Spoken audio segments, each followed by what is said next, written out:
Hi, and welcome to Beyond the Racing Line, the Formula One podcast by fans, for fans. Silverstone delivered in spades. What a race Silverstone put on over the weekend. We saw changing weather conditions, great track, huge crowds, and it brought everything. We had a race of, one of the races of the season in what's turning out to be an absolutely unbelievable season. And I'm lucky enough to be joined by Tristan Pocock, as always. Hello, Tristan. Hi, mate. Hello, everyone. And we've got special guests tonight, Tristan. Chris is here. Chris from Dr. Welcome, Auto Art mate. is here joining us for our episode. Welcome, Chris. How are you? Hey, guys. Good to speak to you. Yeah. All the way for the weekend. Yeah, really good. Really good. All the way from the UK. It can be a little bit tricky to get all this together. But, we've managed to finally make it a line. I don't know. Did we even get an episode off last year? I don't know. I don't think we did. Yeah, we're a bit slow. No, we missed last year's. Yeah, it Yep. was just time frames and Yep. busyness, and didn't work out. Yep, and Chris is joining us in the time of morning times. We're in night time, so Tristan's on coffees and beer. It's always the strangest combo. See, that keeps me going because sometimes I feel like you teeter out throughout the episode and you get tired. I can tell when you get tired. Me? Yeah, you get weary. You get weary and you get tired. Okay. So I'll make sure I have my double shot extra hot. It just keeps me going. Okay, interesting. All right. You want to get the espresso martinis then, if you want to have a little buzz with your coffee. Now we're see, talking. that's more you. That is very much our very alley. much more We're you. going to have all our goodies tonight. We're going to unpack what was a magnificent Grand Prix, and we'll be doing all our goodies. But we're going to add the extra flair of having Chris on. I'm looking forward to seeing how biased we actually are in the world of Formula One. I want to see. I want a bit of a bias test here. More UK out.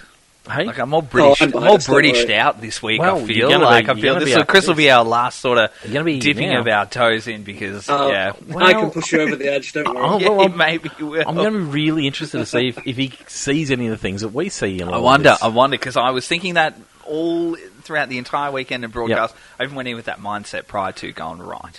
We know it's British Grand Prix. It's huge. We got 3 British drivers. Just had Ollie Behrman announced the days before, so there's 4. It's going to be all just British at me. I knew Chris was coming on as well. Tell me quickly, Chris, do you consider Alex Albon to be British?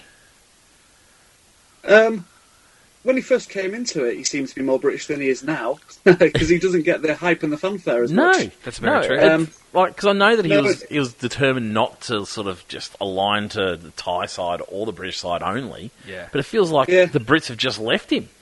What's going on there? Yeah, he does get forgotten about and left off the side, but I still consider him as part of the British when you sort drive of for the Williams, 4 you just get drivers. forgotten about. Yeah, well, that's true. Well, yeah, true. Could be. If he was up at the front end a bit more. But he's still, we'll come to that later, won't we? Yes, yeah, absolutely. But yeah, so no, it was interesting just to hear them talk about the 3 drivers. I'm like, hang on, isn't there 4? And I was like doing the math, and yes, there is. What? Yeah, anyway. So yeah, they've obviously left him. Before we get into all the bits and pieces, let's get a quick race ranking, Chris. Race ranking for the weekend. What did you think? If George hadn't retired, it would have been a 10. That's British bias is its finest. But it's, as a whole for the weekend, with the elements and everything, it's got to be a 9.5. It's, we had changes for the lead. We had different weather, different strategies. British 1, 2, 3 for qualifying. You can't top that as a British man myself, watching it for years. You certainly can't beat it. I even got a little emotional with the Lewis Hamilton thing going on at the end, and it was absolutely. I've seen so many Lewis wins, and there was a long time in my life where I didn't want to see any more Lewis wins, but I even got emotional around that, and I loved the qualifying results, and so it was a really great it's a great British weekend, and having lived there before, I've got that real personal connection and a real love for the place. I can understand 100% that all that British bias coming through, and should be an event that everyone's really proud of. Yeah, definitely. And, just seeing Lewis win again. I mean, the elder statesman getting things done. Everyone talks about him being so old, 39. Well, he's about a week older than me. So, Yep. Yeah. Well, and I know how hard it is to get up in the mornings and doing everything. It hurts a little bit more. Everything's harder work. 100%. I turned 40 in a couple of weeks, and I had a party last week because I knew that I needed a couple of weeks to get over it before I got back in front of kids in the classroom. So, no, I can understand exactly what you're talking about. Lewis and I don't have the same diet, though, that's for sure. He's Correct. a very different diet. Correct. Yes. What race ranking, Tristan? I have been reserving it for the last 3 or 4 weeks, but I'm absolutely pulling the trigger on a 10 this On a week. 10? I have Wait. to. I have to. Like, even with all just, the McLaren issues, in air quotes, and George retiring, and it had everything. Literally everything. Changeable weather conditions, barnstorming qualifying, 4 changes from the lead, lap 17, lap 18, lap 20, and onwards. We know we're in for a good episode because Tristan's come with facts early. Yes, facts and stats and research. I'm ready to go. But no, it's a 10. It's a 10. I've been holding off for 3 to 4 weeks now. I think a 9 is the right answer for us. Okay. Because you've always got to leave room for that little bit better. Like, was that the best race you've ever seen? Not quite. No. But I tell you what, you would take a race like that every week, wouldn't you? Are we going to see something better, though? Yeah, I don't think we will. Personally, You can always hope so. We I can. don't think. What, We can. what would give yours the extra point? Because I always go through when I'm watching a race, your little criteria. An Oscar Dan win. An Oscar Dan win, yep. Dan improved performance even would have been Yep. Dan What would have been the extra half a point, Chris? Like you said, 9.5. Like, Well, he already said Russell not George. retiring. Yeah, okay, fair enough. Which makes George sense. retirement, and if you get a first-time winner as well, it always ups. Oh, ups yes, the that's knock for me as well. How good? Or That's a good point. An unexpected podium as well. So if like Hulkenberg or a Williams or somebody unexpected would have got up there. Yep. Good But, answer. Yeah. Chris is coming hot too. Yes. We've got all the goodies coming tonight. All the goodies. We like to start with an opening question, and our opening question comes from Kingsley again. And his question is, Chris, and I think I know your answer, so I'm gonna add an extra element to it. If Formula One was to disappear, being banned for a year for whatever reason, I can't imagine why there'd be a reason why it'd be banned for a year. What sport are you getting into in a Formula One way? Now, I know you're big on MotoGP. So you can have one that you're already into that would take that pole position of Formula One. Oh, tickets. But then I want one that you want to get into, but you just don't have the time, because that's very much me. I've got lots of sports I'd like to know more about, to watch more of, but I just don't have the time. Yep. Yeah. What are you going? There's lots of sports I watch, and MotoGP was the other main one I have watched, so that's old school. But this year, starting back in February, I really got into NASCAR racing. Oh, really? Okay. Yeah, I was getting, to be honest, with the dominance of Red Bull, Formula 1 goes ups and downs with how kind of dull and predictable it can be. Yep. So I was always looking for another motorsport to get into, because it's always got to be a motorsport. Yep. Yeah. And I watched the Daytona 500 properly for the first time, and it was absolutely amazing. Just 3 passes for the lead on every single lap for 500 laps, or it's 500 miles, it might have been 300 laps. Yep. And the unpredictability and the pit strategies, and with it being a stock series, every car's pretty much the same. So it's any one of those 30, 40 drivers could win at any moment. I've really, really got into NASCAR this year, and it's an extra thing. I imagine the paint schemes and the colour schemes really, really play with your art really quite well too. Yeah, but it also gets confusing in that side of things as well, because they change every race. So do they? Ferraris are always red. Oh, it depends on the sponsorship per race. So you might have 5 races being red, 6 races black, drivers green. So you're learning. You got to learn the numbers and watch where they are. And it's like you get special liveries, but it's every single race. It's something different, which keeps it fresh, keeps it exciting, and as an artist, it keeps plenty of things to paint as well. So I've been painting a lot of them as well. Every Monday I paint the winner of the race, and it's been really great to get into. Fantastic. I watched a Netflix series on it not that long ago, and I can absolutely agree. It is fascinating, that world. I had no idea how some of their systems worked, and there was that driver championship at the end where drivers get knocked out of the championship. And qualify for it. Yeah, no. So I can absolutely understand the fascination around NASCAR. Tristan, what would yours be? What is your current number 2? What is my current number 2? And what would take your number 1 mantle from Formula 1? WEC is my current number 2. I thought you were going to say wrestling then. Wrestling. I reckon I've watched wrestling No. since I was 10. No, it doesn't. Oh, I've got to jump in. I've jumped back onto the WWE this year. Having a 7-year-old really can invigorate your love for wrestling. I watched wrestling all through the 90s and noughties. Yeah. See, I wrestle my 3-year-old actively. We'll throw him across the room, but we're not quite at that level of watching it. Yep. Like grade 6? Yeah. Like, yep. I can imagine getting back into it with the excitement of Chris of a Foley, Triple H, yeah, okay, Hardy Boys. Yep. Yeah. So WEC is your WEC is absolute go-to. I would like to, not so much series. I'd love to really be into the Isle of Man TT, just as an event. There you go. Now I can I dabble in it, and I'll happily watch the highlights and just bits and pieces of what's going on. That's a good call. But I'm not invested in it. That's a great and call. I don't think I have ever sat and watched it start to finish. I wouldn't know what it looks like start to finish. Yep. I'll watch a run here or there. Yep. Just for the thrill of watching it. But then I really don't have too much understanding or nous around it. So I'd love to be heavily invested in the Isle of Man TT. Yep. It's a scary, scary place, that TT race. Brilliant. Yeah. It's brilliant. Unbelievable. That would be my go-to. Different cats, aren't they? You've got to have a different mentality around that one. I mean, you do. Like, they talk, rally drivers come from a different breed. Formula One drivers are fearless, but these guys, it's that bulletproof mentality, isn't it? Yep. Absolutely. Yeah. Millimeters of death at all times. It is. It really is. Spot on, mate. Spot on. I would, and you brought up rally drivers. I mean, Yeah. my dad has a history of rally driving, and I used to go to local rallies and things like that. And that would be the one that I'd love to follow more. But I was discussing this with Kingsley, who gave me the question on the weekend. And the problem with watching rally driving is that it's not a compact event.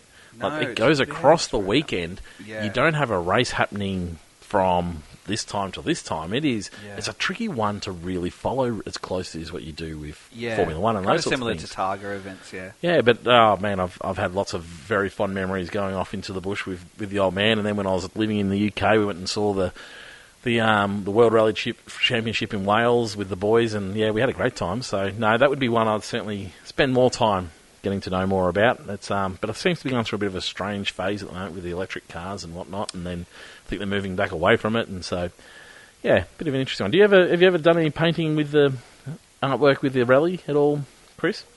No, I haven't. It's something I do want to get into more. I used to love watching rallying, WRC. Yep.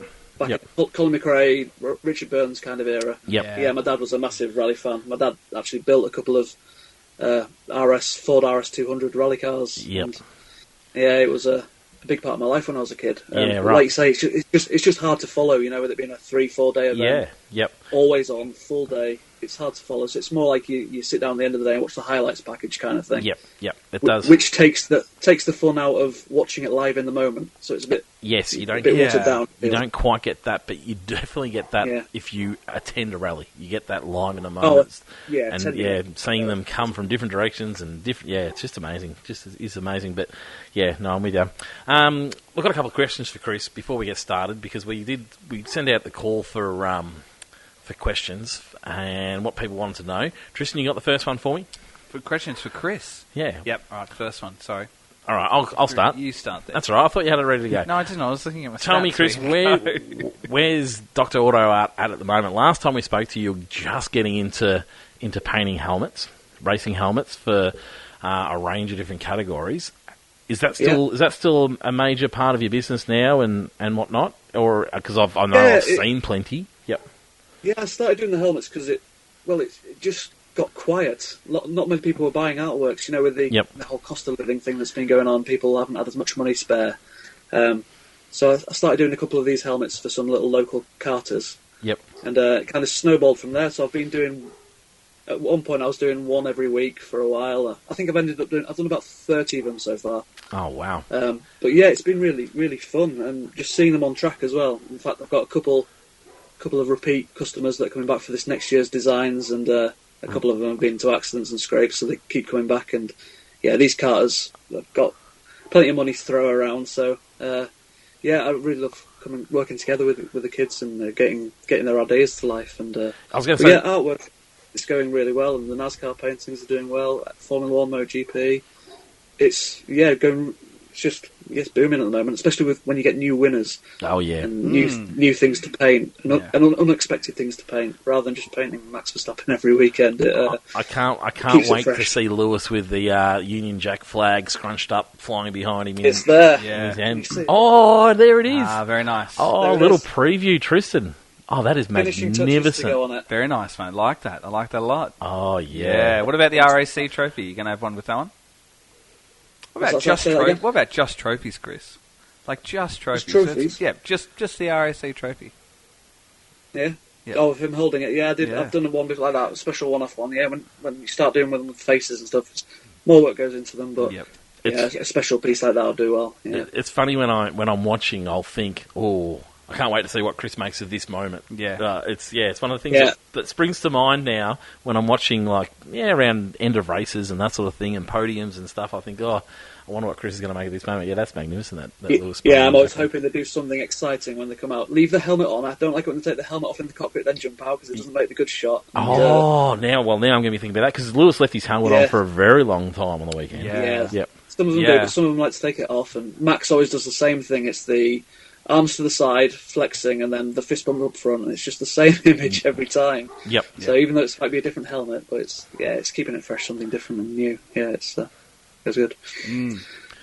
Next question, Tristan. Question, Chris. This one comes from Paul Crook, our resident cat groomer. Yep. Yes, he is. Yes, he is. And he says his question to you, mate, is: over the years of producing your artwork, have you noticed changes to your style or approach? Yeah, definitely. I used to do them in quite different to what they are now. They used to have play in the backgrounds, and it's a lot more street kind of style and messy now than it used to be. Yeah. I used to go occasionally I went through a period of doing like big cartoonish outlines and big thick chunky things. Yep. There's always, you find different things, or you find a new bit of material that you can throw over something and then spray through it to make a pattern, and that'll be my go-to for a few paintings. And it changes as it goes, but I'm happy with the style it's at now. Yeah, nice. And I feel they go well, and unique, different ones, like with each one being completely handmade rather than pressing print and getting 100 copies of the same thing. Yep. It keeps them unique, like I keep saying. Yeah. Sam, I think Sam's commissioned you for a Sebastian Vettel piece before. Yeah, I think he's bought a couple of Vettel pieces and some extra large. And Vettel through the years kind of one. Which I've been meaning to go over and actually have a look. I ride mountain bikes with Sam, and he's told me all about it, but I need to go in and go and check him out. But he wants to know, what is your favourite piece to paint so far, and what one do you still find you quite like doing? So hard. My favourite piece is always the one I've just finished. Is it? Is it really? Yeah, it seems to be. Yeah, you just finish something, and when it comes out really well. Like at the moment, my favourite piece is probably this Lewis Hamilton one I've just finished. It's great to see that iconic flag waving moment. Like, I can't believe how quick you've got that up. That is incredible. Yeah, it's only a couple of days. Yeah. Yep. You mentioned the shots, Chris. Do you find I find myself recently over the last few months following Formula One photographers. Just looking for those really cool, unique shots, just from people outside of. I think Vladimir Reese is the sort of premier photographer in Formula One. But do you ever sort of look elsewhere for different examples and shots of drivers and something just a little bit unique and out there? Because there are some really good photographers that maybe you take inspiration from. Trying different things all the time. It's my wife was probably quite annoyed. Well, she is quite annoyed with me. The amount of time I just spend trawling through websites, Instagrams, Twitter, X accounts, and constantly looking for different things. It's a big part of the job is finding the new inspiration and finding those points that you say to take the artistic inspiration from. Yeah, fantastic. Anything else? No. Let's keep going. Let's keep moving with our episode. It is fascinating. I just find it fascinating from a very uncreative guy. Just to be able to talk to somebody about their process, and is incredible. So thank you very much, and thank you for all your support with the podcast as well. And I'm always excited to check them out, and check out Dr. Auto Art on all the socials, because you'll be amazed at what's on there. The race weekend was changeable conditions. I think was probably the key for this race weekend, and Silverstone doesn't need it because Silverstone is such an iconic racetrack, isn't it? It's got the overtaking ability. Yep. And these cars seem to like the way this racetrack is laid out, because it didn't always have it, but they've made a few changes to the track, and then the cars seem to be really enjoying it. But that changeable condition also added that extra element of it being extra. I guess you got to be on your toes. You got to be ready to go at any moment, and felt like one part of the racetrack was dry at different times, and the other part was wet. And it was dependent on how much rain was there at any time. And so, it was making the right call at the right times across the weekend. And we found some teams really revel in that opportunity. And once again, probably Red Bull managed to make the most of their opportunities, I guess. Yes, absolutely. And then we saw, once again, McLaren falling off. Oh. And that seems to be a common trend at the moment. Qualifying, we saw a George Russell, after I sort of wondered if George Russell's win was just gifted to him. It was the perfect response from Russell over the weekend, I thought, by getting that car onto pole, because the two drivers in front of him at Austria fell off the track. They fell out of the race, and Russell sort of picked up the pieces and went for the win, and we said, it was quite fortunate, but then to be able to respond with a pole position, I thought was exactly what George Russell needed. Chris, what do you think of that? Yeah, he definitely backed up the result last weekend. When he came up with trying conditions, wasn't it, in qualifying? So it was right place, right time, but to put that lap in perfectly, and it was a really good showing. It was just such a shame for, like you say, during the race for the retirement with the, was it water system issue? Yeah, it seemed to be, yep. Yeah, it was a shame in that sense, especially with him leading a couple of laps and getting in there and being in there around there. I think he was on for another good showing. Yep. He's really showing a good. Yeah, absolutely. I mean, we've seen a little bit of this from Russell. I mean, the round the outside manoeuvre in, where was that? 3 races ago. It was last. No, that was last week out of Austria. No, around the outside manoeuvre was in Spain, because we come off the triple header. Sorry. Yeah, and Spain, then the win in Austria. Yeah. So we've started to see the real resurgence of George Russell. But it's funny enough that it was Lewis Hamilton that ended up getting the bickies this time round. But yeah, we saw we saw a 1, 2, 3 for qualifying for the Brits. Didn't we? Did, yep. Russell into Lando. Was it Norris second? Yep. Norris second and Lewis third. Was it? Yep. Oh, there we go. It goes to show how long it's been since I've even actually looked at that part. But yeah, so and we were set up, and the crowd was set up for that huge race, and we got a race in the end. Lewis Hamilton, moving into the race, Lewis Hamilton, all the results in the world, isn't it, really? Yeah. I mean, how much can you say about this guy? Is he won in every season that he's entered? I think there's only one season he hasn't won, which was last year. Last season, yeah. He's podiumed every season. He's podiumed 16 years in a row, I think it's saying. Yep. It's just incredible, isn't it? And to see the emotion on his face at the end sort of said it all, didn't it? Because I was probably silly of me, but I thought that he was past the 2021, but it came up really early in some of his It some of his did. chats. Some of the questions that were posed to Yeah, him. well, but I don't know if it was necessarily completely directed there, but I think he brought it into the conversation, and of course it's going to come up again, because it certainly hurt him. You can tell how much it hurt him, and then he started questioning whether he was going to be able to come back from that at all. Yep. And so, it was it seemed like it was a huge release of emotion in the end, Tristan. Yeah, absolutely. It definitely did. And I think being at home too, knowing it's his last year with Mercedes, it sort of came to a head. Yep. With him as well. Yep. It's funny, Jeremy Clarkson on the grid was asked, brilliant prediction. Who's going to win? Brilliant prediction. But he's so right, talking about the old boys in the wet. When the changeable conditions are there, and it just throws something different, it's that cool, calculated and experienced head that gets the job done. Yep. It really is. And you can bank that 9 out of 10 times. Yep. It was a great call from Clarkson, and I mean, it made plenty of sense at the time, didn't it? And that's why we need the old guard, for a better word, still around for the next few years, at the very least. I mean, Lewis and Fernando are the last of that, but we still need them for a couple more years, because they throw that sort of experience and unpredictability in a result because of their background, their history, and the experience they have in those conditions. Because we just don't race in the wet anymore. We really don't. So it was lovely to see, and it was. I didn't realise that I needed to see Lewis win again. And then when I saw it, I was like, "Oh, this is just spectacular!" And I was feeling the emotions that he was showing, and it was really lovely. Did the British media take off with it, Chris, back home? Yeah, it's been on everything. It's been in the newspapers.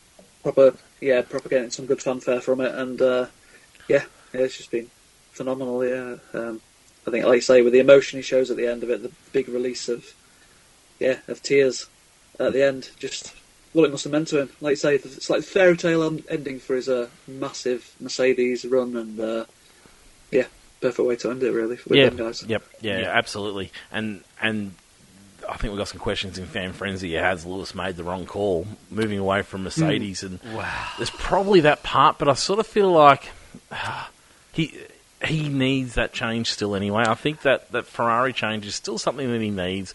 I don't think that just because this car has all of a sudden found itself some form, that changes anything around his decision. I don't think so either. We wouldn't have been talking about this. Well, we weren't talking about this just 3 weeks ago. Yep. Like, it was only a handful of weeks ago where they were still fourth best in the field. I mean, Charles Leclerc, for all intensive purposes, sold his soul for his Monaco home win. Yep. And then he's got nothing left now. But the Mercedes resurgence is there. I just want to talk really quickly on the tech of the Mercedes, because I've been doing a little bit of research into why and how they've come about with this upgrade. So you notice on the front nose, just above the bulkhead, across the front rear, the front tyres, there's this bulge that sits very similar to where the F duct used to sit on the old McLaren Mercedes, and you'll see on the Red Bull 2, there's two small air inlets above across the numbers of both Sergio and of Max's car. So there's this bulge area which is a suspension third arm, and that's providing stability under load and giving them more downforce to coincide with that front wing. So it wasn't there a couple of weeks ago, and it's that little bulge in the front nose that is now giving them that extra stability in their suspension. So, Adrian Newey has always focused for this regulations on suspension. I mean, aero is really important, but you can sort of develop that aero. But he always said it was the suspension that was going to allow this aero to work. Yeah, a lot of teams went from push to pull or pull to push rods at the start of the year as part of their upgrade development. I think Haas have made a change to their suspension as well with their huge upgrade package that came this week. So, yeah, look, 3 weeks ago, Mercedes have just thrown a front wing on, and we're not sure where they are. But now they've really come to head. But look, you look at Lewis's decision to go to Ferrari. I don't know that 100% of it is for chasing results and wins and titles. There'd be a little part of him that it's just a dream. I just want to be a Ferrari driver. I want to be a Ferrari driver. Yep. I've only got a couple of years to go. Let's just do it now. I think he'll still be very bullish about what he can achieve. I don't think he'll regret it at all. No. I really, really don't. It's just that timing at the moment where Ferrari are falling away, and Mercedes have pushed ahead. But we've had those ebbs and flows in the development race all year, where look at the gap from race 1; it was 30 plus seconds, and now Max isn't winning. So, Haas are fifth best. Sorry. Unbelievable. It's just, who knows where we're going to be and who the front runners are going to be in 3 weeks' time. Chris, is there excitement in the UK around Lewis going to Ferrari? There was more shock than excitement at the beginning. Yep. When it was first announced, it seemed like the perfect idea, the perfect move with where Mercedes were at the start of the year when he made that big move. I think a lot of people are saying now whether it's a good call, with Mercedes some resurgence, but it could be so short-lived. Yes, that's right. Next race, they could be back down to fighting for 5th and 6th. Yep. It's that tight at the front. Yeah. Anyone can. It's just like you said, like you've been saying. F1's in a great place. We do not need regulation changes at the moment. No. We just need a bit of stability to let them run what they've got and see where they can get to with the current regs. Yeah. It's perfect. Yeah, it's really good at the moment. From my point of view, being a Mercedes always has been a German team, but they're based in England. Yeah, in Bradford, and they've got the English drivers, so it really feels like they've been a real English team. Yeah. So I think there's a really interesting part of what's happening around that team at the moment, and one of their drivers is leaving, and I think it's a really interesting watch at the moment, and their next driver decision is going to be really important. Thoughts yet? Yeah, definitely. Who do you think, Chris? Who's going to get that seat? The talk does seem to be Kimi Antonelli, doesn't it? Especially he got an F2 win this weekend as well, which is kind of bolsters his resume a bit, doesn't it? It was needed, I think. I think it was very much definitely needed that he could get himself a result, because there was lots of talk that he was the right man for the job, but he hasn't necessarily been able to back it up on track in public yet. Yep. I think Mercedes is still fairly happy with all the testing he's been doing, and I think that's generally where they get most of their information. They want to find out more about them in the tests and all those sorts of areas. And so, yeah, they've still been fairly bullish, but I think it's nice for him to be able to back that up with a public result. Tristan? It's not going to be Kimi Antonelli. You don't think so? It's absolutely not going to be Kimi Antonelli, because 24 hours earlier, Toto Wolff was pouring hot water, cold water, whatever type of water you want to pour all over him, to say that he is absolutely not ready to go. And then you come and have this race, which is great, like, good on him. First ever F2 win, first ever. Yeah. But to win that once does not, if you have only just managed your first win in F2 now, it does not immediately transfer to you are now a Formula One driver at all whatsoever. Oh, yeah, I couldn't agree more. And there was a lot of conspiracy theories about the socials, like, Mercedes is suddenly posting socials of Kimi Antonelli, that he's never been featured before. All intensive purposes say, yes, he's going to be there. He's not going to be there at all. He is not going to be there. I think he probably will, but I don't think it's a great call. It's a terrible call. It's a terrible call right now. It really, really is. And I just want to really quickly back over a couple of the last, because I think he's going to Williams now. Kimi. Yep. And I think Kimi's going to Williams now, and which is the Russell move. That makes sense. Send him there go and learn, and you learn a little bit. You're not going to learn the top team, and right now, what you don't need is the most inexperienced person in Formula One at the pointy end. Like, even Max didn't apprentice. All that pressure. Yeah. Do you think their upturn of results has actually made it harder for them to employ him? No. If they were still a mid-team. No, not at all. No, there's always that expectation from Mercedes. You always expect them to be front end. Okay. It would just be so much on his head to be immediately on the pace. So Tristan, who's taking the seat then? So who's taking the Mercedes seat? I'm still very, very much of the firm belief that Valtteri is right in the mix to come back. He really, really is. And I hope that happens. My heart really hopes that happens. You only hope it happens because you've been on this the I whole don't know. way through. I don't know about... I mean, Sainz really is the cork in the bottle now, isn't he? I didn't think he was. Do you think that now that they've got a different... You think they've got a different plan for Antonelli, do you think that they now go shopping back for Sainz? Well, I mean... He's the perfect call. But if the plan is now for Antonelli, which is going to be 12 to 24 months, whoever you're getting, can't sign longer than that, but also will not want to find their way into a top team for 12 months. The likes of Sainz does not want to end up in Mercedes. It would suit him perfectly, because then he can wait and see how Audi go. I just don't know that we're going to see Sainz next year. You've told me this over and over. I just don't know. It's the worst call I of the lot. know it is, it's and that's okay, but I just don't know, because when you go on a Mercedes, right, if you want a short-term deal, because you know Kimi is going to be a future, you need someone who's going to be comfortable with a short-term deal to race 25 and maybe 26. And honestly, Toto wants Max. They're all holding out for Max, and they want Max there. Yep. So the thought is, you know that Kimi is going to be your future eventually. So you give him a couple of years, you give him a year, or you give him 2 years in Williams, and let him sort of do his thing. Find out properly. That's right. And then, because, I mean, if I'm going to have Max or Kimi, my God, I'm putting everything I've got on Max. So you need a driver that's going to commit to you for 12 months or 24 months at maximum. Sainz is not going to go to a top team knowing he's just been dumped by a top team for 12 months and then expect to go elsewhere. So he wants short term, but not in a top.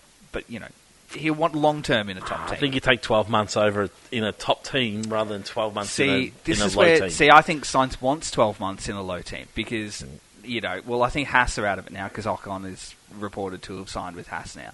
So, you know, Alpine are wanting a long-term commitment. You don't want to commit long-term to Alpine. Williams want a long-term commitment. He doesn't want to commit to Williams long-term either. Stake are going to want a long-term commitment. They've said that openly.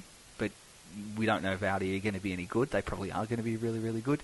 So he's not going to want to commit talk about that. I know, but he's not going to want to commit to that. So that's why Mercedes are just going to want someone for a year or 2 years, and then they're going to bring Kimi in regardless. So that's why I think Valtteri fits that mould beautifully, and Toto is his manager. Except for the only problem with Valtteri is that he's turned into a real nothing driver. But that's why just pop him in for 12 months. Yeah, maybe. And that's all you need of Valtteri. If you're saying with Toto being his manager, what about Esteban Ocon? He's without a seat now. And no, see, Ocon's gone to Haas from the reports that is deal done. Oh, he has, hasn't he? Yeah, that is deal done. That we can expect that after the summer break. You told me that was nonsense when I told you about that 2 weeks ago. But that's come out in the last 24 hours. Okay. So Sorry, anyway. Roger. Sorry, Roger. No, it's fine. I don't know. So no. Yeah.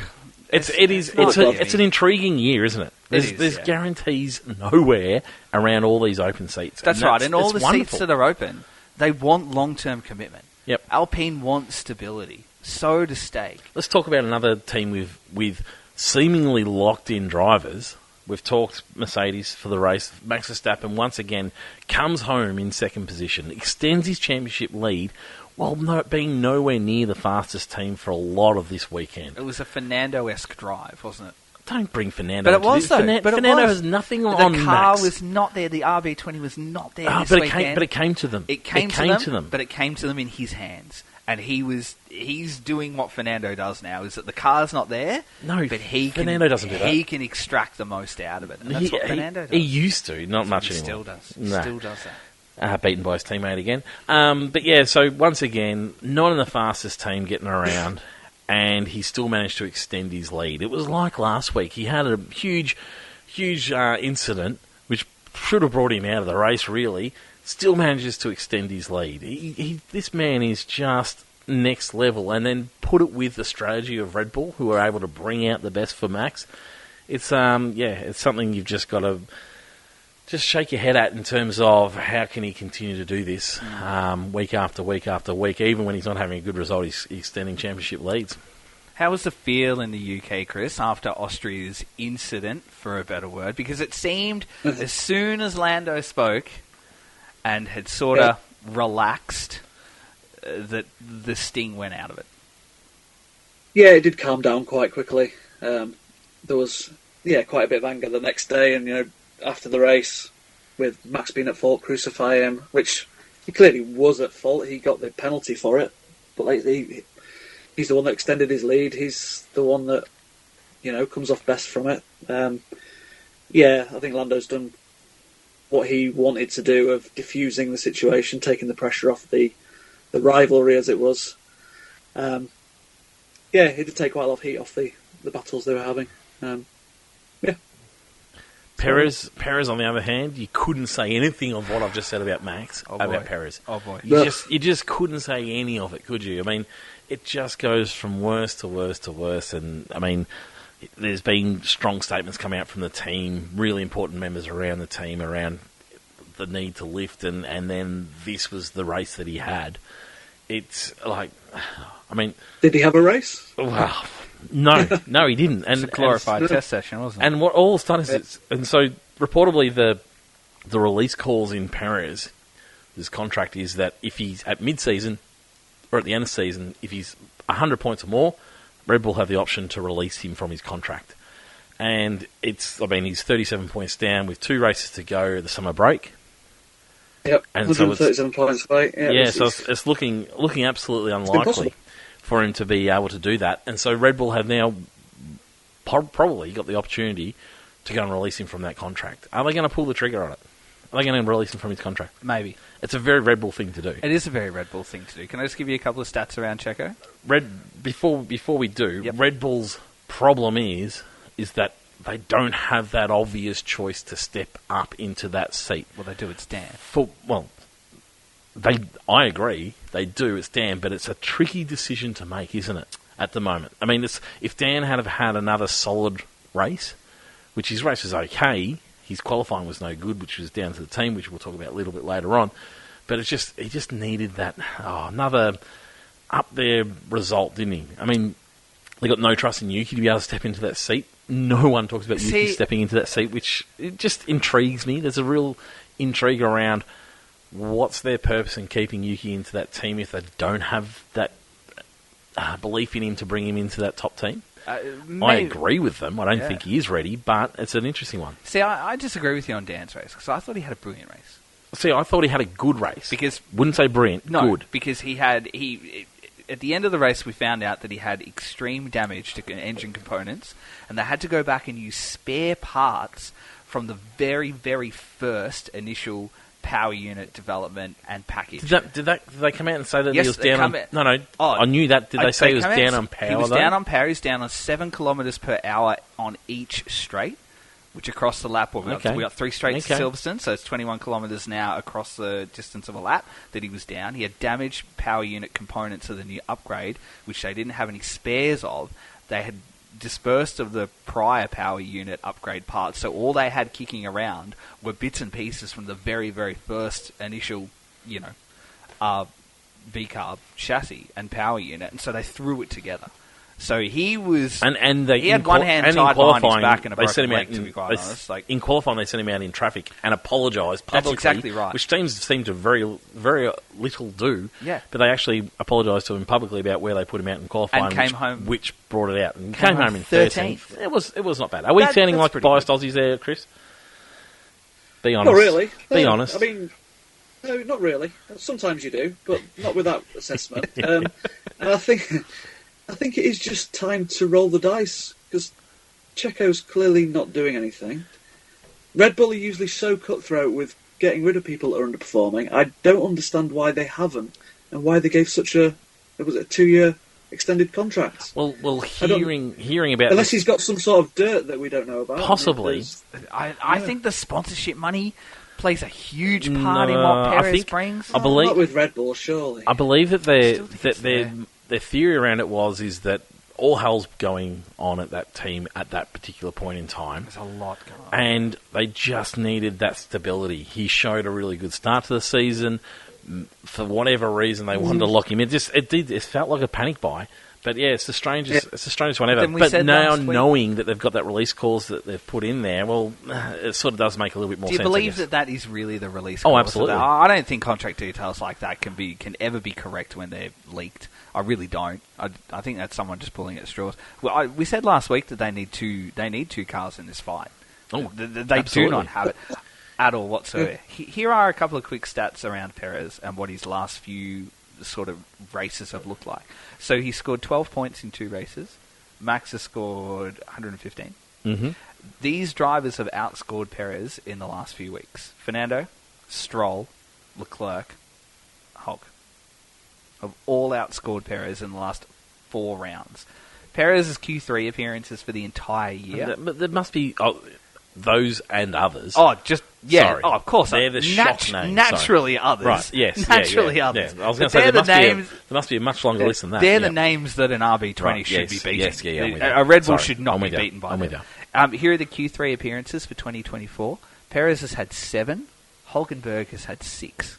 Mm-hmm. So that's alarming stats there. And then your average grid qualifying over the past 5 Grand Prix, so not including this round, from all of your Red Bull drivers. So Max's average grid qualifying position is 2.4. Yep. Yuki's is 10.8. Yep. Dan's is 11th. And Perez is the worst of that at 12.4. That is remarkable, isn't it? He's the worst performing, worst qualifying, worst racing, worst points scoring Red Bull driver currently. And you're right with the cutthroat. If that was Alex Albon, he'd be out. If that was Pierre Gasly, he was out, yep. He'd be out. Yep. If we have had Danny Kvyat, who is out as well. We had Nick de Vries, who is out as well. You're right. What is stopping it? Is it saving face PR? Oh, it has to be at this stage because they've just re-signed him. Is it the constant battles of what's going on in the background? You're right, because of the Horner sort of incident. You've got Newey leaving. You've got the alleged battle with ownership of the team and the direction it's having. It's got the Helmut Marko touch to it too.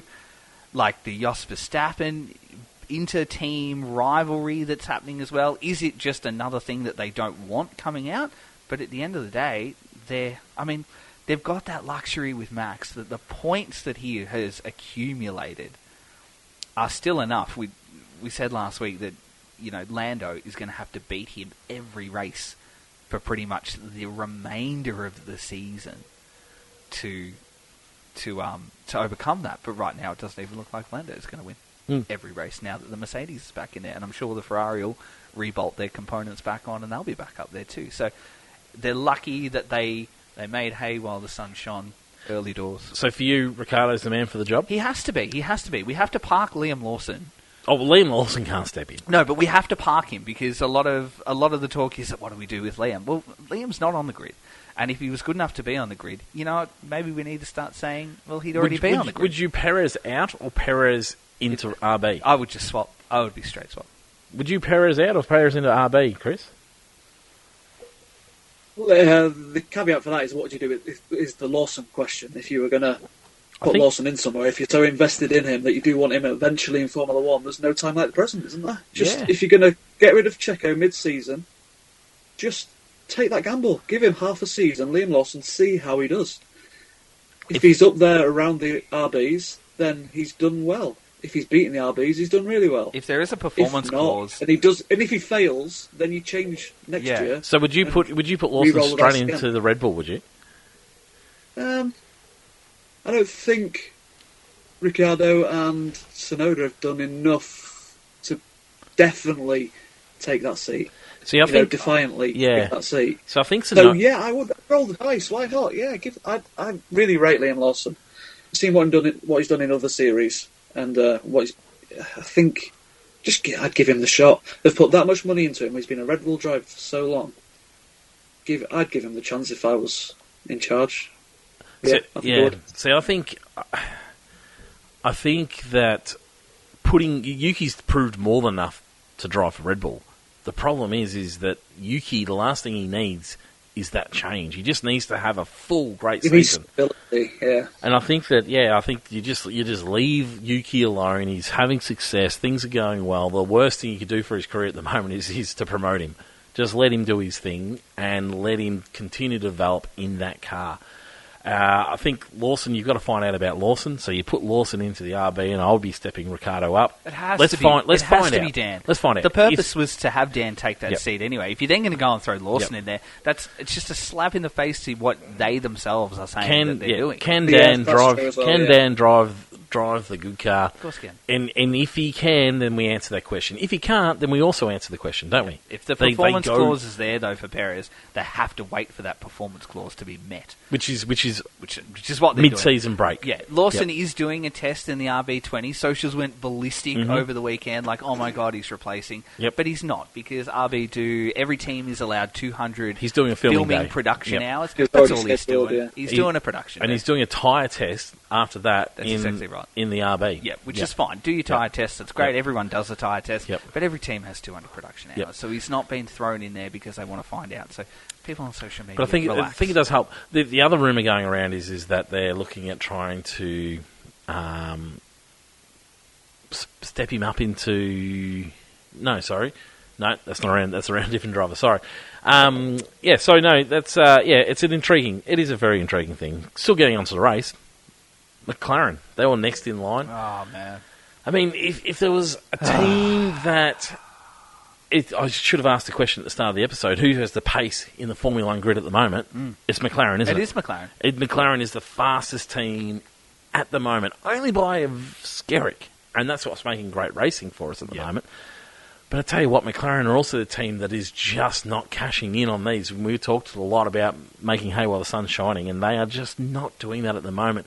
They had 2 potential race winners. They should have come home with a 1-2, and we make it sound really easy. It certainly wasn't easy, but they should have been in that hunt to make that happen. I totally disagree with you on that one. They were late on calls, again, and we saw that Norris had to try and get out of those pits in the wet to hold the lead, and he couldn't, again. But they had an ace up their sleeve where they had 2 sets of medium tyres, one for each driver, fresh. That was the advantage they had over the other teams. Those 2 other teams were desperate to have medium tyres. Red Bull had to go to the hards. They didn't want to go to the hards, but they had to go to the hards because they didn't think the softs were going to last long enough. Lewis managed to make those softs last hard enough, but I think that's only because Max had the barrier of Norris. If Max didn't have the barrier of Norris, I think Lewis would have also got picked off. If Max had one more lap, he had him. Yeah. So I think 1.4. Lewis was made to look better with those tyres simply because Norris was the barrier and Norris just couldn't make those tyres switch on. But they dropped the ball big time, and then they absolutely screwed Piastri. There was every person watching at home, and never in my life have I ever seen one driver come in, the rain come down, you leave someone out for an additional lap, and they've come in okay and still in contention. When it was on the edge, never have I seen that happen. You'll see it when it's edgy, but it wasn't even edgy at this point. They were losing 5 seconds a sector when Norris came in, and so they knew it was only going to get worse. Zach Brown needs to, and I don't know if he knows this, but next to car number 4, there's another car. And it's car 81. No, they have no idea. And if he's not aware, Oscar Piastri drives for McLaren. And I tell you what they did, and I saw it in that first stint, and I knew watching across the weekend in that first stint that Oscar was on him. He was in DRS range for 8 laps at the start of it, and then backed they out. Held stations. He was quicker in that for the right stint. Purposes. Yep. He backed out because he was overheating, and he got well back within DRS again. He should have been allowed to go and catch and chase down at the front. But what McLaren did was they said, no, Lando's in front. You're not allowed to do that.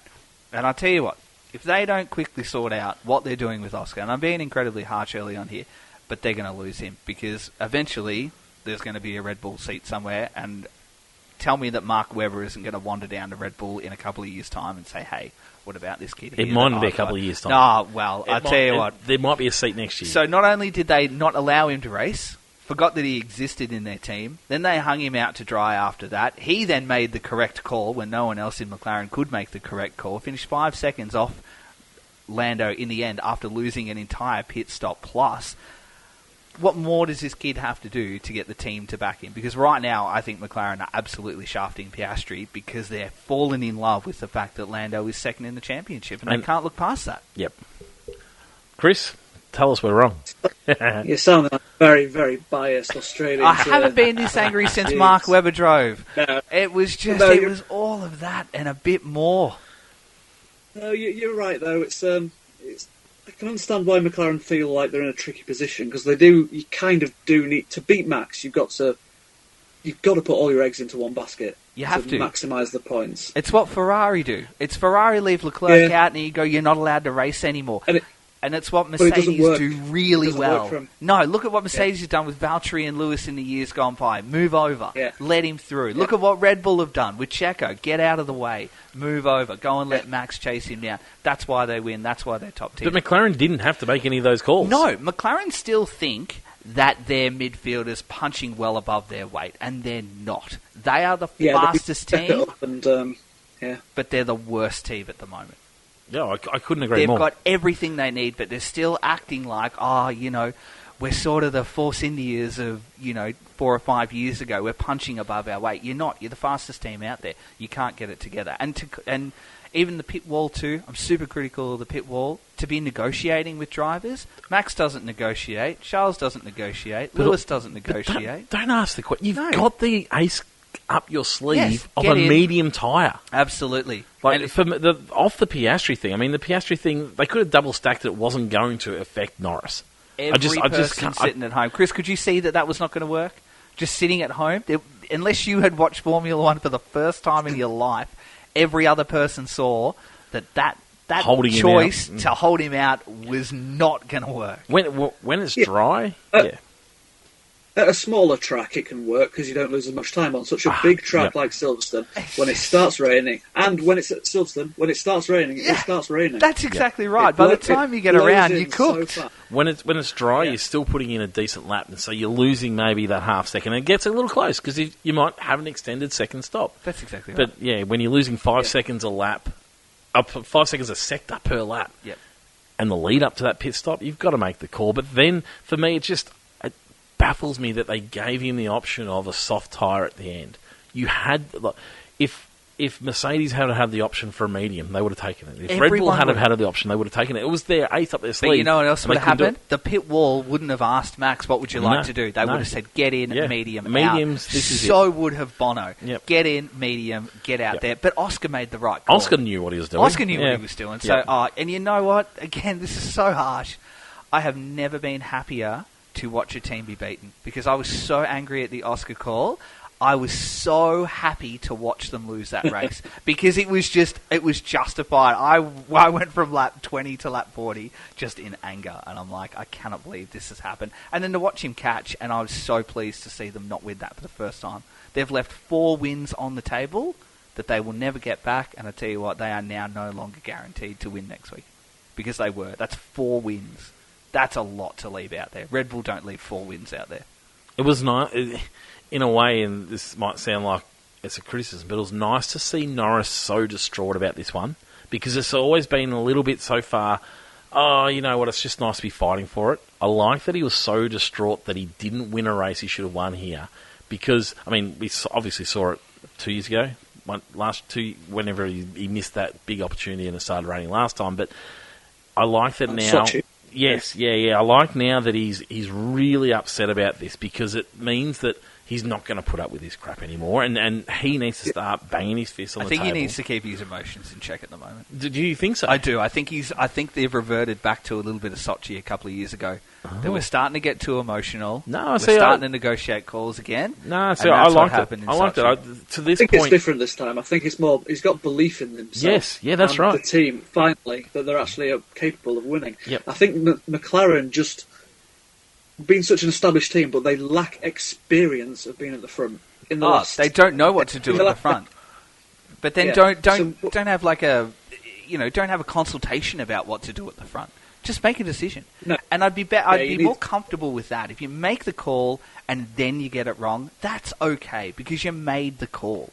But don't have an hour-long consultation about it and be like, oh, what could we have done? And especially when your other driver is getting it right. I've been saying it for weeks now. Oscar is the better performing McLaren driver at the moment. He really is.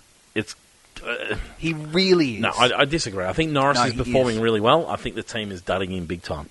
I'm just a bit wary of the time. This is a very long episode and we're only up to 5th position on the grid. Ferrari, once again, talk about bad strategy calls. Yuck. Yeah, that was Leclerc's race. Yuck is a perfect way to describe that. Let's get him in on the inters when no one else is feeling the need to. Oh, the sun's and out. Then Let's put the inters on. Then we're going to cook them, and we're going to bring him into some fresh inters. When it rains. And then we're going to put the slicks on when it gets heavier. We're going to put the slicks back on in the air. So it was just a poor performance. It was a Ferrari of old again, which is a bit concerning. They took the upgrades off. Did you know that? Yeah. Fully stripped the car of upgrades. It's a worry. That's more than a worry. It's a worry when that's happening. That's alarm bells. But then also not to then find some more pace again, more consistency. Yeah, it's a bit of a worry. Yuck. Sainz was 5th. He had a fairly solid race. Mind you, was fairly easily overtaken by Piastri in his run back home. Didn't really do anything glamorous and wasn't going to be beaten by the Haas, so that sort of was in no man's land, really. Yep, and finished a good 35 seconds off the pace. That's not spectacular. No, so, yeah, Ferrari's in a concerning place. It's funny, though, because you now start to hear about Ferrari being really confident about next year. Does this sound a little bit deja vu?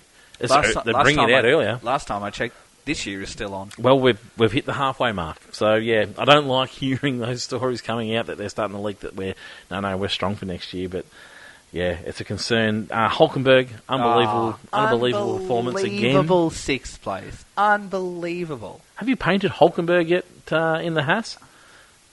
Not in the Haas, no. No, because it's very uninspiring in the Haas, isn't it? Yeah. Make it happen. Yeah, look at the markets. But he's performing. I'll eat my words. I think I said it was the most uninspired driver signing of all time. We did too. Couldn't have been more wrong. But he's really proven himself. Yep. I've been very impressed with what he's doing. It's not just a one-off either. It's week in, week out. He's clawing, trying to fight into Q3. He's getting top 10s. He's outscored in the last 2 races. He's outscored Sergio Perez in Perez's last 6 races. Yeah, it's impressive. Brilliant. Yep. For such a small budget team, it is. Yeah, how good have Haas been? Just in general. We need to add our words. Man, as I said, we couldn't have been more wrong. Yep, absolutely. But unlike McLaren, we made a call and stuck to it. Stroll managed to get ahead of Alonso again. It's a common theme at the moment. Oh, is it? Yes, you noticed? I couldn't care less. I can't believe you brought him in. I can't believe you brought Alonso into a conversation about Max. I mean, Yeah, I'm happy Alonso's to do been that. so long ago since he's been any good. Yeah, that's good. So it's an interesting one. But the last one I really want to talk about is Alex Albon into ninth position. 2 points. It was nice to see that. It was really nice to see that Williams in that position because Sargent wasn't that far behind him this time round. Yeah. And so it was a legitimate, we're on home territory here. They've got to perform well, and they performed really well. And so, yeah, I was really warm to see the Williams step up. Chris, thoughts on Alex's race and the Williams on the weekend? Yeah, back into Q3, a top 10 finish. It's kind of how they were towards the end of last season when they were kind of on a roll. We started to see it. Yep, and then they dropped back at the start of the season. So it's nice to see a slight resurgence because we were really concerned, weren't we? I still am. I'm not riding home like you've had 1 point finish in, 25 weeks or something like that. No, they had one in Monaco as well. As a constructor, you're on a barnstorming 4 points. Yep. Like, I'm not suddenly about to go and burn all of my Red Bull and McLaren merch and then go and stock up on Williams, that's for sure. Okay, that's a man that can't say, yeah, they've done a good job. I'm just saying, you got a point. You got a point for the first time in 6 months. Two. Two. Well, after getting 2 at Monaco. Jesus Christ. But, he's in a mood, obviously, tonight, Chris. It's not anything worth writing home about. Like, it's nice, well done, but that's it. That's the extent of it. That's all they meant to hear. That's all I said. That's what I'm saying. I wasn't saying they're winning a championship. I'm surprised you haven't started painting the room Williams blue. Someone's suddenly very like James defensive Bowser. tonight. There you go. Anyone else wants to mention from the rest of the grid? No. Seems like Alpine went back to old ways. Gasly had a DNS. Yeah, DNS is impressive, isn't it? How many people on the socials I saw ask a question, what is a DNS? I was like, really? I'm surprised they didn't consider it a start, though, considering he... But he didn't make the green light. Yeah, well, I guess. So it didn't start. It was just... I can't remember the last time that's happened. No, neither can I. Well, I reckon we've had a crash. Logan Sargent in Australia when he had his car taken off. That's true. That is very true. That's a did not start. But, that was no good. But, yeah, it was... After some really positive results, they went backwards in a it was just a weekend. I can forgive them. It was a weekend to forget. I can forgive them for that one. It's so interesting, the differences of opinion with Williams and then with Alpine. Because the way Alpine this were has a been second going. and a half per lap at the opening round and have now been frequent double-point scorers. Williams scored 2 more points. They've scored 4 points in the entire year. Let's get into the entire year. All signs, 3, 2, and 1. Do you know how many points Alpine have scored in the entire year after being almost 2 seconds per lap off? How much? And rebuilding an entire car? How many? 9. They've scored 5 more points. Okay, that's impressive, isn't They've it? Sacked their driver for a team that started a long way ahead. Exactly, which is nowhere. Yeah, it's just a couple of good weekends, that's all that is. Exactly. Yep. He's in a mood. I'm just saying. Who's your 3, 2, and 1? Let's start with Williams. Chris, who's your 3, 2, and 1 this weekend? 3 points to the greatest of all time. I'm sorry, Sir Lewis Hamilton.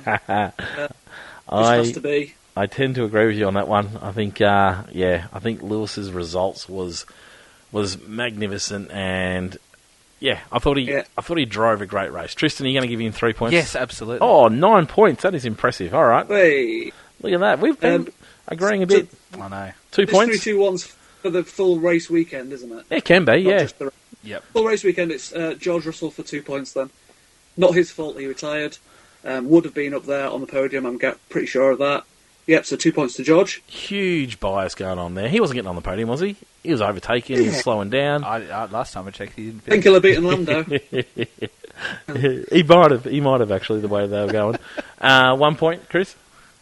Well, I was almost going to give it to Max, but you just persuaded me. 1 point to Lando. Let's keep the British bias. Silverstone, Home Grand Prix. Oh, I like Lando that. Norris. I like that a lot. Yuck. Best McLaren driver. I don't think I've heard this sort of bias since we had Watsy on. No, because if Jay was here, Dan would be getting 3 for finishing in 13th. Well, it sounds like you and he would have had 10 on him for the win. So you're giving 3 to actually, to right, I'm going to change plan. I'm going to give my 1 point to Hulkenberg. Yes, good call. Yeah, Hulkenberg. Deserves that. Chris, stick to your guns. We like a bit of bias. No, I like it, Chris. No, it's Hulkenberg's doing things that he shouldn't be doing. It's impressive, and it deserves a point. Yeah. Tristan, you go 3 to Hamilton. Yep. Who's your 2? 2 to Max. 2 to Max. 2 to Max. One more lap and he wins that. Okay. Yep. Brilliant job. Brilliant work on the hard tyre too. And yeah, one to Hulk. Okay. Yep. I'm with you on that. This is. I'm having to do all these things on my phone this time because we've got the computer working, having Chris come into the episode. And you've got a little bit of heavy lifting to do now because you openly said to people that you're going to include their 3-2-1s from fan. I will. Won't retrospectively go and include no interest. Starting now. No, mid-season we were going to do it. That was always the plan. My 2 points... my 2 points it's going to Hulkenberg. I think Hulkenberg deserves more than 1 point. I think you guys have got that one wrong. So I'm going to give 2 points to him. And 1 point to Max. I thought Max had a stellar drive. So I'm down with those. Dud of the day. Dud of the day.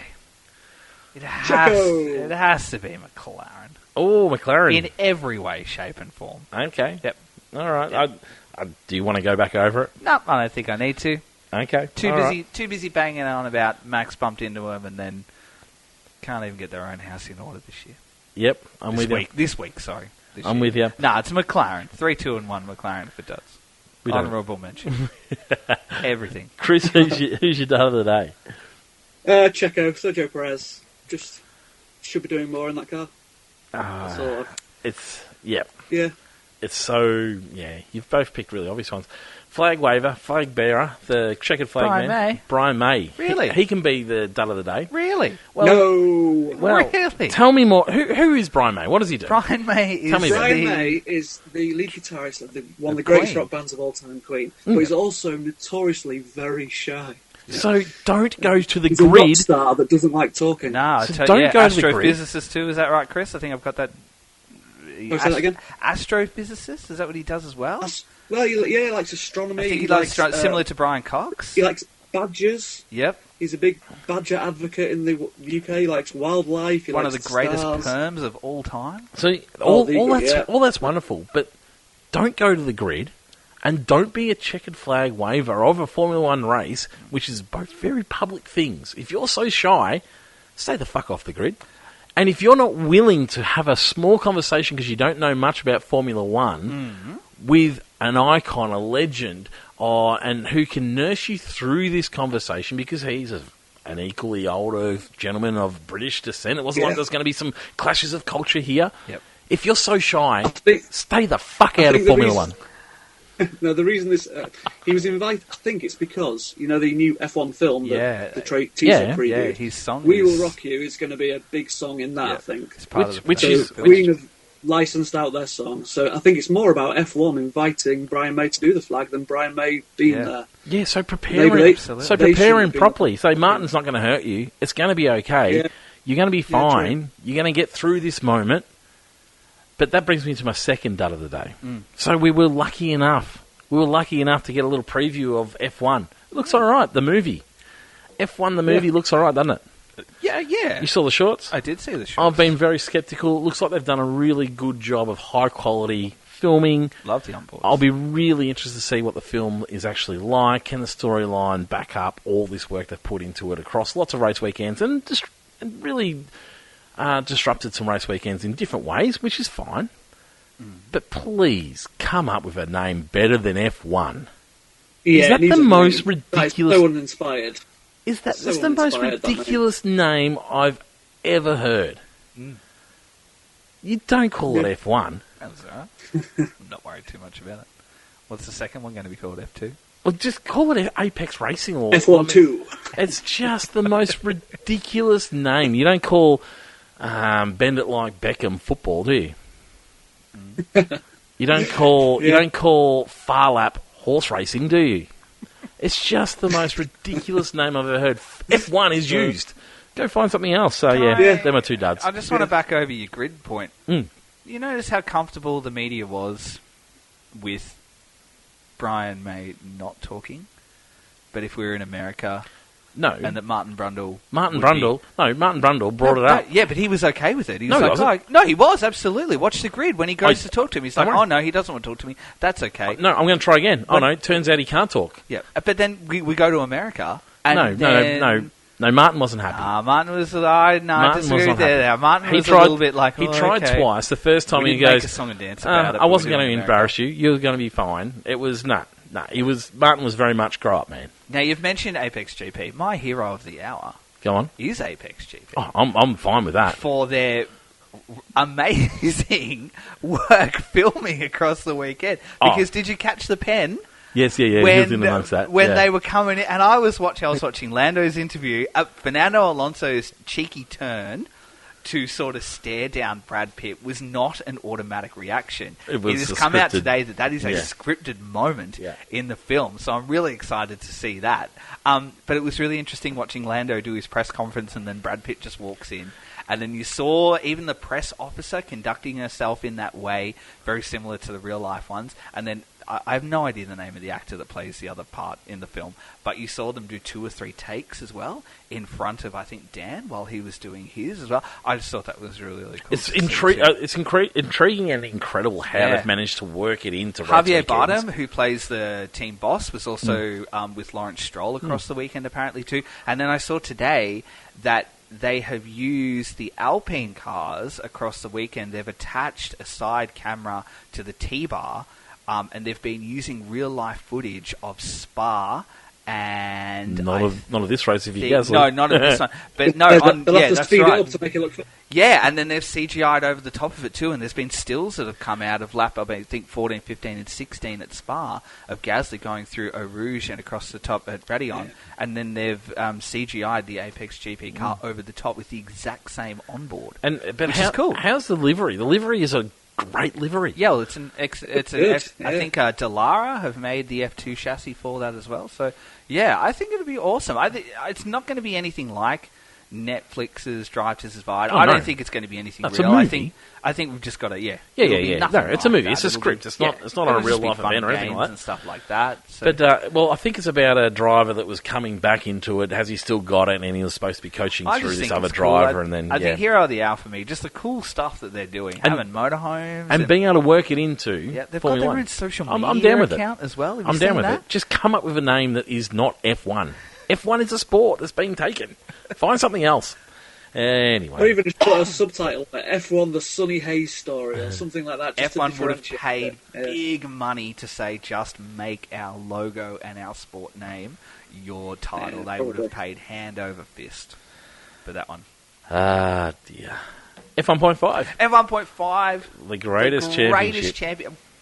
Who would you cast in a movie called F1.5? No, it'd be called something different. It would be called It'd be called the Greatest Championship. It'd be called F1.5. The Greatest Championship. Maybe we need to reach out to Brad and say, hey, this is your next opportunity. Have you heard about this? Because this is the prequel. Prequel? That's before, isn't it? This is a sequel. This is a sequel. Maybe it is a prequel. It's F1.5. And then you graduate to F1. That's how it works. Anyway, did you know that Pierre Gasly did not start this week? It turns out, and has still found himself collecting a point, which is ridiculous. Which is brilliant because F1.5 is the greatest whole category into the world. Chris, give me your favourite thing about F1.5?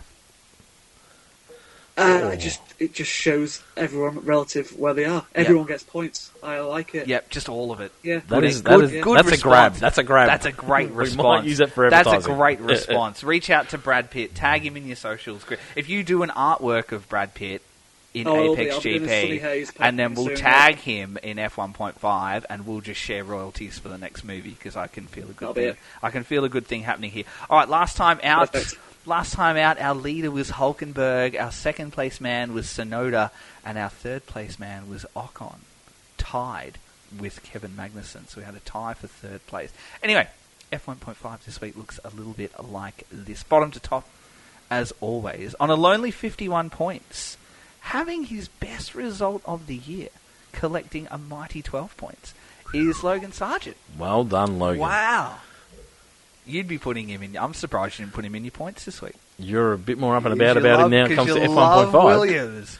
12 points to Logan Sargent. However, 51 points is well and truly. He's probably a week out of relegation. I think we're going to start relegating. We've got 2 on the bubble for relegation. You were telling me that there was no way we're going to relegate. No, we can relegate, but you're just not in. They're still going to score points. You're still going to score points, but you're well and truly out of it. It's just not relegated. So Sargent is on the bubble of relegation at 51 points.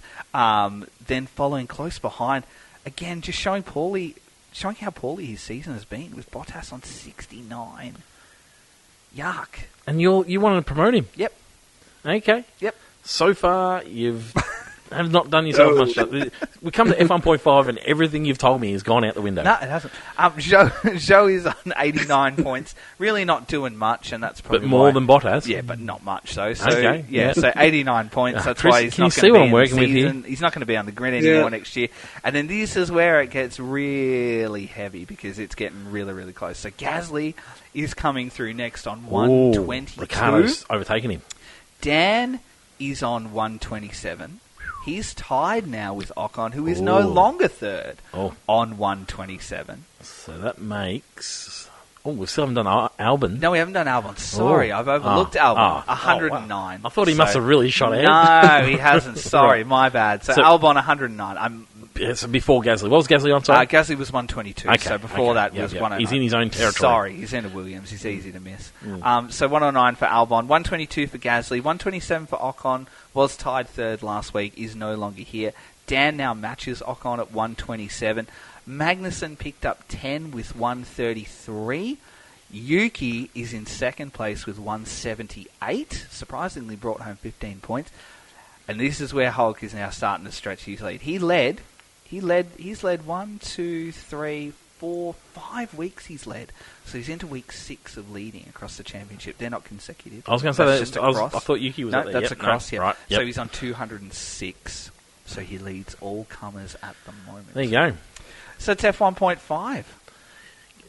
Yeah, it's an intriguing championship, isn't it? It is, because a couple of bad weekends for Hulk, and he's going to get caught by Yuki, and then Ocon and Gasly and Dan are right there in the mix, ready to just a couple of good weekends, and it's, third and second are very much up for grabs at the moment too, because a DNF is all you need and you're in trouble. So, yeah, that's the beauty of F1.5.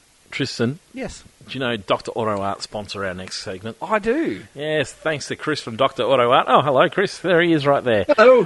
Thanks to Dr. Auto Art, we are running a fantasy competition, and it's worthwhile talking about this week, Tristan. Oh, it is, isn't it? Yes. It is, isn't yes. Yeah. The ebbs and flows of our competition. And it's I got a confession to make once you announce what's happening. No, you can confess now. No, you confess now. Well, I might have come second this week. You did come second this week, which is... I actually made changes and forgot to hit confirm. Oh, did you really? Yeah. So this is the team that I didn't mean to take into the weekend. That pisses me off. So I've managed to come second. Because I went back over and I looked at the points, because I thought I need to justify why I didn't win this week. And I went back over and looked at the points that I lost, and I would have won again this week. I would have won again. Oh, if you hadn't changed? If Gasly had have actually raced, I would have had an extra 20, and if George hadn't have DNF... You couldn't have got 20 out of Gasly if he didn't race, because he might have lost your points anyway. because he would have been 0, and then I would have been... He might have lost your points. Minus 20 is what he got, so... Oh, okay. He would have had 0, so... Yeah, so Gasly cost me 20, and then George's retirement cost me 20 as well, because I have Mercedes constructor. So you add that 40 to what I got, and I've actually beaten you by 2 points. So well, you haven't. Really, I'm second this week. Yeah. But anyway, the important thing is that you haven't won a week, and I have, so... That's what makes me happy. Anyway, well done to you. You were second. Thank you. About time you did something. Thank you very much. Yes, I can retire now. Chris, would you like to plug this week? You can plug this week because it's all your... Oh, you just did the plug. Oh, well, tell me, Chris. Tell us more, Chris. Yep. This is your free on-air plug before we start fantasy this week. Tell everyone where they can go, what they can buy. Yeah, so if you want to buy a unique piece of Formula One artwork to brighten up your walls, head to www.drautoart.com. You can find me on all the social media channels. It's always at drautoart, Dr. Auto Art. Give us a follow on there. It helps me out when you like and share things, as always, with the algorithms that are always trying to defeat me. Like and share, follow me, and hit me up if you've got any unique ideas you want to see in paint. Yeah. Oh, he did that well, didn't he? He did do that well. Yeah. That was really good. Are you in our fantasy league, Chris? I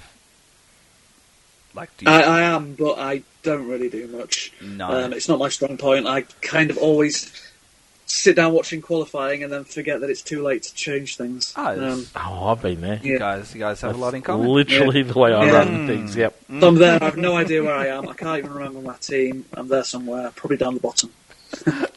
All right, British Grand Prix weekend looked a little like this. Top 10 finishes for the round. Lors van der Veer. We're starting to get those common household names now across the weekend. 201 points. You came in second place on 194. Danielson came home in equal third on 195 with Adam Hughes as well on 185. Sorry. New team audits 47 on 182. Jamie Baker on 181 in sixth. Jay had a fantastic week on 180 in seventh. Paul Dodd finishing in 8th place on 179. Rusty J in 9th place on 175. And Dean Holtz rounding out the top 10 in 174. Shout out to Oars Actmere. A very early, OG fan of the podcast was Oars. Finished in 11th. Dr. Oarsy. I think there's a bit of fandom going on. Bit of fandom going on there, Chris, as well. Trying to snatch a freebie. Oars is a great fella. He is a great fella. Anyway, so it's the top 10 plus Oars for this week and this round at the British Grand Prix. If we have a look at our leaderboard, looking a little bit like this, Dean Holt leads all comers on 2,739, stretching his legs over Lors van der Veer and 2,701. Andrew Taylor's in third place on 2,677. Faris is on 2,666 in fourth place. Chloe Anderson in fifth place, 2,644. Roman Merrick unmoved on 2,625. Jolien Dye in seventh place, 2,607.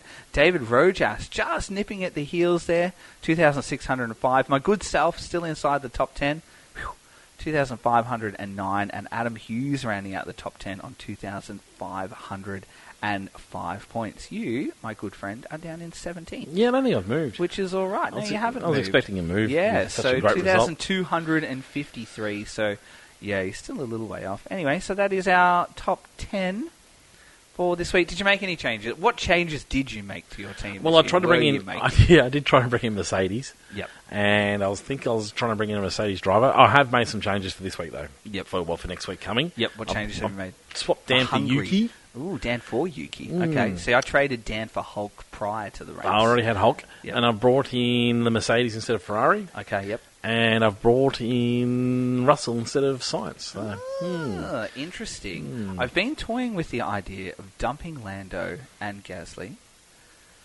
and bringing in George and Lewis, because I have enough to do that.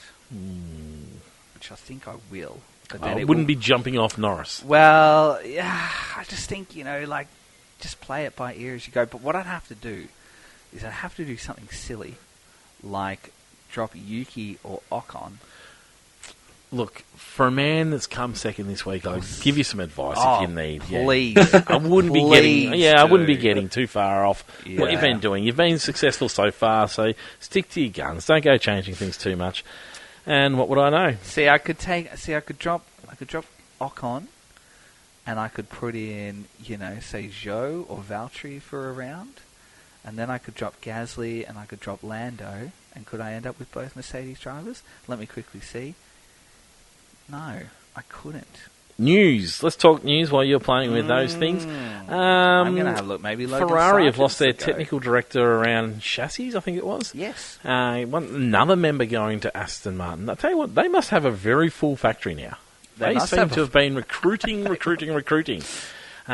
that or they've been firing a lot of people and we don't just hear who they are because they haven't been quite as... true. Yeah, so... But no, another one bites the dust. It seems to be quite a few that have been going out. I haven't heard a response from Fred Vasseur in terms of... they were very welcome... they're very civil in the way that they said goodbye and that sort of stuff, but I haven't heard whether it was like, oh, yeah, that's fine, we're not too stressed, or if it's like, oh, this is a big blow to us. I couldn't really get the vibe around that. So once again, they're hiring. We also have seen Williams announce 26 arrivals into the technical divisions from around Formula One. Most notably, 26. Yeah, most notably was technical director from Alpine. So yeah, interesting. You would think James Vowles, I mean, it's such a rebuild. In terms of football teams in the UK don't tend to rebuild as such, do they, Chris? Do you follow football much? No. No, not that. No, you're a rugby man, aren't you? Is that right? No, with ball sports, I tend to like American stuff. So I like Major League Baseball, American football. Yeah. Those are my kind of sports. Yep. Anything British over here with the football, Premier League football, I don't follow. I'm watching the Euros. I support England whenever they're playing, but yep.